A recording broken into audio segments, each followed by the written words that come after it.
করলেও দোষ, না করলেও দোষ।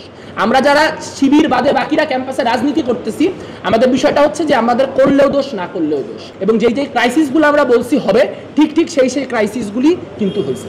তা আমি যদি বলি অবৈধ হবে না, আদালতকে বলতে হবে অবৈধ। কিন্তু আপনি যদি বলেন স্বচ্ছতা, তাহলে অবশ্যই এটা অস্বচ্ছ নির্বাচন হয়েছে। মানে আপনাকে অস্বচ্ছতার সব থেকে লিটারেল উদাহরণ দিই, ব্যালট বক্স যেগুলা, সেই ব্যালট বক্সগুলা কাঠের ব্যালট বক্স।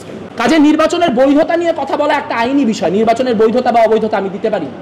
কিন্তু নির্বাচন যে অস্বচ্ছ হয়েছে এইটা একদম পানির মতো পরিষ্কার, এবং এটা ক্লিয়ারলি আমাদের বলতে পারতে হবে যে নির্বাচনের কে জিততো কে হারতো অন্য কথা। আপনি বলতে পারেন যে ভাই এগুলো কি ডিফারেন্ট হলে রেজাল্ট ডিফারেন্ট হতো, সেটা আমি জানি না। কিন্তু নির্বাচনের যে প্রক্রিয়া, সেই প্রক্রিয়া যে অস্বচ্ছ হয়েছে এবং সেটা যে জনমনে প্রশ্ন তৈরি করছে, এই বিষয়ে আমরা অ্যাবসলিউটলি ক্লিয়ার। এখন আপনারা বলতে পারেন যে ভাই আপনারা নির্বাচনটা বয়কট করেন নাই, এইটা একমাত্র প্রশ্ন যেটা আসতে পারে, নির্বাচনটা বয়কট করেন নাই কেন? এখন আমরা শিক্ষার্থীদের মুখের দিকে তাকাইছিলাম। শিক্ষার্থীরা, আমরা যদি বয়কট করতাম নির্বাচনটা, তাহলে যেটা হতো যে যেই শিক্ষার্থীরা ভোট দিতে আসছেন, এদের একটা বড় অংশ ভোট দিতে আসতেন না।